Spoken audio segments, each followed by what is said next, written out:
Hello guys, welcome again to our channel ई कक्षा। तो गाइस, इससे पहले हम लोगों ने 2 वीडियोस डाली हैं। आप लोगों ने बहुत अच्छा रिस्पांस दिया, उसको मुझे उम्मीद नहीं थी कि इतने लोग हमारी वीडियोस देख लेंगे, बट आप लोगों ने देख ली। तो अब हम लोगों का जो मेन टॉपिक है, जो मेन मोटिव है इस चैनल का, उस पर आ जाते हैं। हम लोग आज स्टार्ट करेंगे एक सीरीज। मैं इसकी इंट्रोडक्टरी वीडियो बना रहा हूँ अभी, सो दैट आप लोगों को पता लगे इस पर्टिकुलर सीरीज के अंदर क्या है और ये बाकी सीरीज से किस तरीके से अलग है। सो गाइस, ये पर्टिकुलर सीरीज रहेगी मैथ्स के ऊपर, और मैथ्स अभी मैं सिर्फ कॉम्पिटिटिव मैथ्स ले रहा हूं। कॉम्पिटिटिव मैथ्स देखो यार, जितने भी कॉम्पिटिटिव एग्जाम्स है ऑलमोस्ट सबका सेम ही कंटेंट है, सेम ही पैटर्न है, क्योंकि अगर आप देखोगे तो सबका सेम ही कोर्स है। अब इन सभी एग्जाम्स की बात करें, जैसे सीडीएस का एग्जाम हो गया, या फिर एसएससी सीजीएल सीएचएसएल सीपी हो गया, या फिर डी ट्रिपल एसबी के एग्जाम हो गए। हरियाणा के अंदर अभी हमारे काफी भाई बसों के ऊपर चढ़ चढ़ के एग्जाम देकर आए हैं, या फिर यूपी के अंदर भी काफी लोगों ने एग्जाम दिया। तो वो सारे के सारे एग्जाम्स का ऑलमोस्ट सेम पैटर्न रहता है, क्योंकि परसेंटेज जो है वो परसेंटेज एसआई के लिए भी सेम है, सीजीएल वाले इंस्पेक्टर के लिए भी सेम है, और हरियाणा में अगर कोई क्लर्क का एग्जाम देने जा रहा है उसके लिए भी सेम है। तो आप ये मत सोचना कि यहाँ पे सिर्फ आप एसएससी सीजीएल या सीएचएसएल सीपीओ इन 3 की ही तैयारी कर रहे हो, आप और चीजों की भी तैयारी करते हुए यहाँ पे मिलोगे। और ये जो मैंने वर्ड लिखा है competitive maths, how is it different from maths. देखो, आप में से कई लोग यहाँ पर हमारे साथ जो जुड़े हुए हो, आप में से कई लोगों ने 10th 12th क्लियर करा होगा, ऑब्वियसली तभी जुड़े हुए हो, वरना आप लोग यहाँ पे तैयारी करने क्यों आओगे। 10th 12th जब आप लोगों ने करा होगा तो आप लोगों ने मैथ्स का एग्जाम दिया होगा, बोर्ड एग्जाम। उसमें होता क्या था कि एक क्वेश्चन होता था 15 नंबर का, एक 10 नंबर का, एक 5 नंबर का, डिपेंडिंग अपॉन कि वो क्वेश्चन कितने स्टेप्स में सॉल्व होगा। अगर कोई क्वेश्चन 10 स्टेप में सॉल्व हो रहा है तो मान लो वो 10 नंबर का है, 15 स्टेप में सॉल्व हो रहा है तो 15 नंबर का है। और उसमें होता क्या था कि आपने एक क्वेश्चन सॉल्व करा है, 15 स्टेप्स में सॉल्व करा है, आपका आंसर गलत आ गया, लेकिन आपको 0 मार्क्स नहीं मिलेंगे, क्योंकि वहां पे स्टेप्स के भी मार्क्स होते थे। आपने आंसर गलत कर दिया, चलो उसके 3 मार्क्स काट के सारे स्टेप्स सही है तो आपको 12 मार्क्स मिल गए, तो आपको 0 मार्क्स नहीं मिलेंगे। सेम इसी तरीके से हम लोगों का कॉम्पिटिटिव मैथ्स भी है, बट इसमें फर्क क्या है, यहाँ पर या तो आपका आंसर सही होगा या गलत। स्टेप्स कौन से परफॉर्म हुए हैं उससे फर्क नहीं पड़ता, आपका डांस सही होना चाहिए, देखने वाले को मजा आना चाहिए। और जो कॉम्पिटिटिव मैथ्स है, ये उस मैथ्स से किस तरीके से अलग है, या तो यहाँ पर आपको 2 मार्क्स मिलेंगे या फिर -0.5। इसके बीच का एक ही रास्ता है, वो है 0, कि आप कोई भी क्वेश्चन करें ही ना तो 0 मार्क्स मिलेंगे ही मिलेंगे। आप पूरा पेपर खाली छोड़िए तो भी 0 ही मिलेंगे। तो यहाँ पर कोई इफ एंड बट नहीं है कि यार मैंने ये वाला क्वेश्चन ठीक तरीके से करा था या फिर ये वाला क्वेश्चन ठीक तरीके से नहीं करा था। मैं आपको जस्ट एक एग्जांपल दूंगा। जैसे हम लोगों का एक क्वेश्चन आया था सीजीएल 2015 के मेंस में। मैं ये क्वेश्चन काफी बार कई प्लेटफॉर्म्स पे करवा भी चुका हूं, बट ये मेरे को सबसे बेस्ट एग्जांपल लगता है, इस वजह से मैं इसको बार बार लेके आता हूँ। 2 लोग दे रखे थे, ए और बी। इनकी इनकम का रेशियो दे रखा था 8:5, इनके एक्सपेंडिचर का रेशियो दे रखा था 5:3, और ए की सेविंग्स दे रखी थी 12,000 रुपए और बी की सेविंग्स दे रखी थी 10,000 रुपए। ये क्वेश्चन था, और इस क्वेश्चन के अंदर हम लोगों से पूछा गया था कि ए और बी की इनकम में डिफरेंस कितने का है। मैं इस क्वेश्चन को कई बार, मैं जितने भी प्लेटफॉर्म्स पर मैंने पढ़ा है उस क्वेश्चन को सॉल्व करवाया है, बट बेसिकली इस क्वेश्चन को मैं इसलिए करवाता हूं ताकि आप लोगों को ये बता सकूं कि मैथ्स और कॉम्पिटिटिव मैथ्स में क्या डिफरेंस है। जब हम इसको सॉल्व करने लगेंगे तो एक क्वेश्चन 30 से 35 सेकंड लेता है सॉल्व करने के लिए, लेकिन इसके अगर हम लोग ऑप्शन देखें तो ये एक्चुअल ऑप्शंस है जो एसएससी ने आप लोगों को दिए थे, वो वाले ऑप्शंस आप लोगों को करवा रहा हूं। इसके ऑप्शंस थे भाई 40,000, 52,000, 56,000 और 42,000। ये 4 ऑप्शंस थे। आप लोग जाके इसको चेक भी कर सकते हैं कि ऑप्शंस एक्चुअल वो ऑप्शंस है या नहीं जो मैं आप लोगों को बता रहा हूं। सीजीएल 2015 का ये क्वेश्चन है। देखो, ये क्वेश्चन सॉल्व हो जाएगा 30-35 सेकंड में भी सॉल्व हो जाएगा। कोई ऐसा स्टूडेंट जो 10th क्लास पास हो वो भी इसको कर लेगा। लेकिन फर्क इस बात से नहीं पड़ता है कि आप लोगों ने क्वेश्चन सॉल्व करा या नहीं, फर्क इस बात से पड़ता है कि आप लोगों ने इस क्वेश्चन में कितना टाइम दिया, क्योंकि हर किसी का एक वीक पोर्शन होता है, हर किसी का एक स्ट्रॉन्ग पोर्शन होता है। मोस्ट ऑफ द टाइम्स मैंने जो देखा है, geometry is a portion which takes time. मैं ये नहीं कह रहा हर किसी का वो फोर्टे होता है या हर किसी का वो वीक पॉइंट होता है, लेकिन ज्योमेट्री जो है वो टाइम लेता ही लेता है। और ज्योमेट्री जो टाइम लेगा वो आप लोग कहां से दोगे, इस तरीके के क्वेश्चन से जहां से आप लोगों का टाइम सेव होगा। जब इस क्वेश्चन को हम लोग सॉल्व करने लगेंगे तो मैं आप लोगों को इस क्वेश्चन को सॉल्व करने के अलग अलग टेक्निक्स भी बताऊंगा, और उस टाइम पे हम लोग देखेंगे किस तरीके से बिना पेन उठाए क्वेश्चन करना है। लेकिन अब मैं आपको बताऊंगा कि एक्चुअल एग्जाम में इस क्वेश्चन को किस तरीके से सॉल्व करना है। देखो, हमसे यहाँ पे पूछा हुआ है कि ए और बी की इनकम में डिफरेंस कितने का है। अगर हम लोग यहाँ पर देखें तो इन दोनों की इनकम में 3 का डिफरेंस है, यानी जो भी इनकम का डिफरेंस आएगा वो कहीं ना कहीं 3 का ही मल्टीपल होगा। और 3 का मल्टीपल मुझे ऑप्शन में सिर्फ और सिर्फ एक दिख रहा है, वो है 42,000। ये मेरा आंसर हो गया।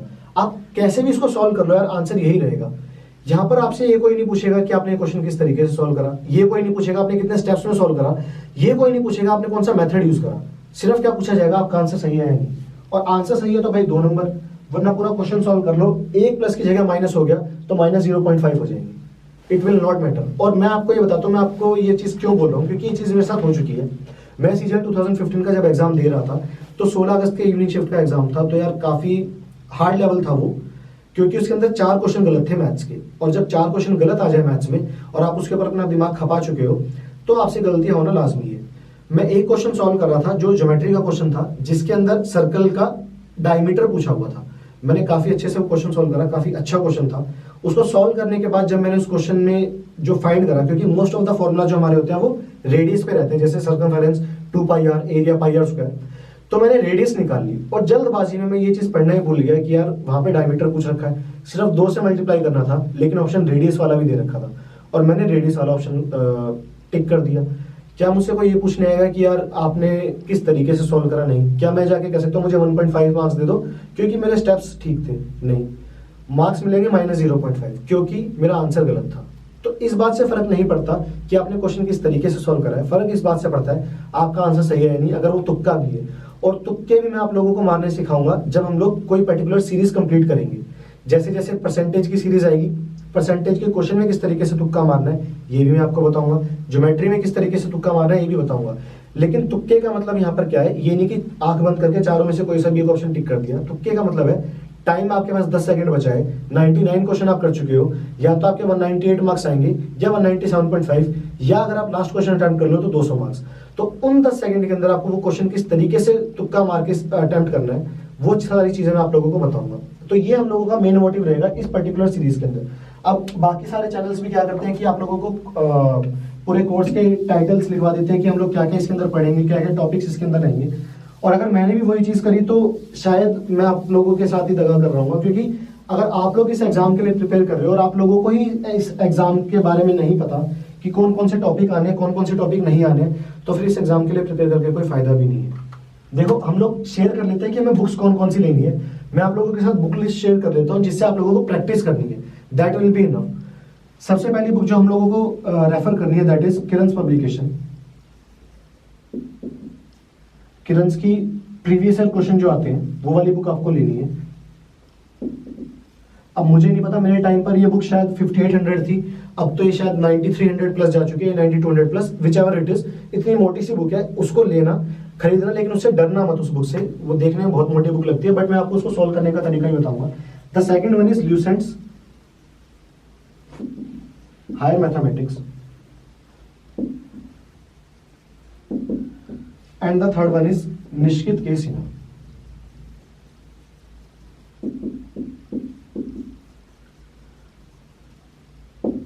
देखो ये जो बुक है, ये दोनों बुक्स हमें कंप्लीट करनी है apart from some chapters. Lucent's higher mathematics के अंदर बेसिकली एडवांस मैथ्स है जिसमें मेंसुरेशन को छोड़ के बाकी सारे चैप्टर्स हैं, और निश्चित के सिन्हा के अंदर से हमें सिर्फ 2 ही चैप्टर करने हैं। The first one is geometry, क्योंकि इस बार ज्योमेट्री का जो लेवल आया था उसको ध्यान में रखते हुए, and the other one is mensuration. हाँ, अगर आप लोगों के पास बहुत सारा टाइम हो तो आप लोग इससे अलजेब्रा और ट्रिग्नोमेट्री कर सकते हो, बट आई वुड सजेस्ट कि आप लोग ये 3 बुक से इन चीजों को करें। और इस बुक को करने का, इस बुक को करने का और इस बुक को करने का, इन सबको करने का एक तरीका है। वो तरीका मैं आप लोगों को बड़े शॉर्ट में एक्सप्लेन कर देता हूँ। मान लीजिए आप किरण वाली बुक से कोई चैप्टर सॉल्व कर रहे हैं, let us take the example of time and work. Time and work के चैप्टर के अंदर मैंने मान लिया कि 600 क्वेश्चन है, आप लोगों ने 600 क्वेश्चन करने स्टार्ट करे। आप पहला क्वेश्चन पढ़ेंगे, ईयर 2000 का होगा, 2 आदमी किसी काम को इतने दिन में कर रहे हैं, तो 3 आदमी कितने दिन में करेंगे? आपको पता है आप ये क्वेश्चन सॉल्व कर सकते हैं, जरूरी नहीं है कि आप लोग उसको पेन उठाकर ही सॉल्व करें। उसके बाद कुछ क्वेश्चंस ऐसे होंगे जो आपको लगेगा कि यार ये क्वेश्चन अच्छा क्वेश्चन है, मुझे इसको सॉल्व करना चाहिए। तो जो क्वेश्चन आपको पढ़ने से लग रहा है आप सॉल्व कर लेंगे, उसको एज इट इज छोड़ देना, उसको बिल्कुल भी सॉल्व मत करना। और जिस क्वेश्चन को पढ़ने से आपको लग रहा है कि यार इसको सॉल्व भी करना चाहिए, अच्छा क्वेश्चन है, सॉल्व भी करना और मार्क भी करना, क्योंकि ये बुक हमें 2 बार कंप्लीट करनी है, और वो दूसरी बार तभी कंप्लीट हो पाएगी जब आप लोग इस बुक के अंदर क्वेश्चंस मार्क करेंगे डिफिकल्ट वाले, ताकि जब आप सेकंड बार इस बुक को कंप्लीट कर रहे हो तो सिर्फ वो डिफिकल्ट वाले क्वेश्चंस करें। सिमिलर यहाँ पर ल्यूसेंट हायर मैथमेटिक्स के साथ भी हम लोगों को करना है कि सेम बुक आप लोगों को उठानी है, इसके अंदर बहुत कम ऐसे क्वेश्चन होंगे जो आप लोगों को ऐसा लगेगा कि सॉल्व नहीं करने चाहिए, बिकॉज काफी अच्छी बुक है, काफी शॉर्ट बुक है, छोटी सी। ऋषिकेश कुमार इसके राइटर है। किरण's प्रीवियस ईयर के अंदर आप अगर इस तरीके से करेंगे तो 25% क्वेश्चंस ही रह जाएंगे जो आपको सॉल्व करने होंगे। अगर 9000 क्वेश्चन है तो 2250 क्वेश्चन ही आप लोगों को सॉल्व करने रह जाएंगे, and that can be solve, that can be done. Similarly निश्चित के सिन्हा से हमें सिर्फ ये 2 चैप्टर करने हैं, बिकॉज मैंने ऑब्जर्व करा है कि इन चैप्टर से काफी क्वेश्चंस इस साल के सीजीएल 2017 के मेंस में आए थे। आप लोगों को पता ही होगा इस बार का लेवल कितना अच्छा था। काफी लोग कह रहे हैं कि यहाँ पे क्वेश्चन सॉल्व नहीं हो सकते थे। देखो मैंने भी क्वेश्चन सॉल्व करे, I also took the exam for some other reasons, वो रीजंस मैं आप लोगों के साथ बाद में शेयर करूंगा। एंड मेरे भी वहां पे 180 मार्क्स हैं, which I believe is a good score, जब आपने 1 साल से कोई मॉक टेस्ट भी ना दिया हो। So that is another thing. और वो एग्जाम अब कैंसिल भी होने वाला है, उसके बारे में यहाँ पे ज्यादा बात नहीं करेंगे। तो ये वो बुक्स हैं जो हम लोगों को कवर करनी है। और इसके अलावा जैसे जैसे हम लोगों की सीरीज चलती जाए, जैसे मान लो मैंने आपको परसेंटेज का चैप्टर करवाया, तो परसेंटेज का चैप्टर आप लोगों को इस बुक से भी खत्म करना है। ज्योमेट्री का चैप्टर करवाया तो यहाँ से यहाँ से यहाँ से तीनों जगह से जितनी जल्दी आप लोग खत्म कर पाए, ये आप लोगों की स्पीड है। आप लोग मुझसे ये भी पूछेंगे कि कितने चैप्टर आपको 1 महीने में करने चाहिए या फिर 1 दिन में कितने question. So that depends person to person. कोई 200 क्वेश्चन भी कर पाएगा, कोई 300 भी, या कोई 400 क्वेश्चन भी कर पाएगा, अगर इस वाली स्पीड से जाएगा किरण वाली से कि आप क्वेश्चन छोड़ते हुए जाएंगे। तो that is something very specific in nature. So ये हम लोगों का पर्टिकुलर एरिया रहेगा जहां से हम लोग कवर करेंगे। और इसके साथ ही साथ हम लोगों की एक सीरीज चलेगी जो मैंने आप लोगों को इंट्रोडक्टरी वीडियो में भी बताया था, जिसको हम लोग कहेंगे हॉट्स, जो इनमें से कहीं पर भी अवेलेबल नहीं है। HOTS means higher order thinking skills. ठीक है, तो यहां पर हम लोग वो क्वेश्चंस लाएंगे जो हमारे अकॉर्डिंग काफी अच्छे लेवल के और हमारे अकॉर्डिंग आने वाले एग्जाम्स में भी आएंगे। तो जो चीज आने वाले एग्जाम्स में आ रही है, अगर आप उनको इस तरीके से देखेंगे सॉल्व होते हुए, so I believe that will be interactive and that will be easy to learn. और इसके अलावा हम लोग एक और चीज जो आने वाले टाइम में लाने वाले, वो छोटी सी चीज ही है कि सबसे मेन दिक्कत ये आती है कि आप लोगों के डाउट सॉल्व नहीं होते हैं। आप लोग किसी भी इंस्टीट्यूट में जाए, लाल रंग की किताब, पीले रंग की किताब, नीले रंग की किताब, सब रंग की किताबें आती हैं आजकल, जैसे कि कोई गोलियां बेच रहा हो। तो उन सभी के सभी इंस्टीट्यूट्स में अगर आप लोग जाएंगे या फिर इधर उधर जाएंगे, आपके डाउट सॉल्व नहीं होते हैं, इवन दो आप वहां पे फी पे कर देते हैं। जैसा मैंने आपको शुरू में बताया था, यहाँ पे फ्री ऑफ कॉस्ट कंटेंट रहेगा और आपके डाउट्स भी सॉल्व होंगे। और डाउट्स कैसे सॉल्व होंगे, बहुत ही जल्द हम लोग एक ऐप लाने वाले हैं, उसके ऊपर आप अपने डाउट्स की फोटो क्लिक करके उसको भेजेंगे और ठीक इसी तरीके से इसी बोर्ड के ऊपर मैं आप लोगों को डाउट सॉल्व करवाऊंगा, ताकि आप लोगों को उसका वीडियो सॉल्यूशन मिल पाए और वो उस तरीके से करवाया जाएगा जैसा आप लोगों को एग्जाम में उस क्वेश्चन को करना है। So that will be a kind of interactive platform, a free interactive platform.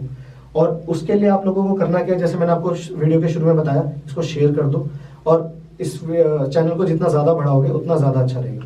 सो अभी के लिए इस पर्टिकुलर वीडियो के अंदर इतना ही। आने वाली वीडियो से हम लोग अपनी कोर्स की तरफ बढ़ेंगे। पहला चैप्टर हम लोग परसेंटेज का लेंगे, क्योंकि वो सबसे बेसिक चैप्टर है और मैं अकेला मैथ्स नहीं पढ़ा रहा हूँ, मेरे साथ और लोग भी हैं जिसको मैंने पिछली वीडियो के अंदर इंट्रोड्यूस करा है। और कुछ लोग एडवांस मैथ्स भी लेंगे, हॉट्स वाले क्वेश्चंस भी काफी लोग लेंगे। तो हम लोग मिलजुल कर क्वेश्चन लेंगे, बट कंटेंट अच्छा रहेगा। आपको कंटेंट से मतलब होना चाहिए यहाँ पर आकर लता मंगेशकर पढ़ाए या फिर सचिन तेंदुलकर, उससे फर्क नहीं पड़ेगा। Okay, so thank you all and will meet in the next video.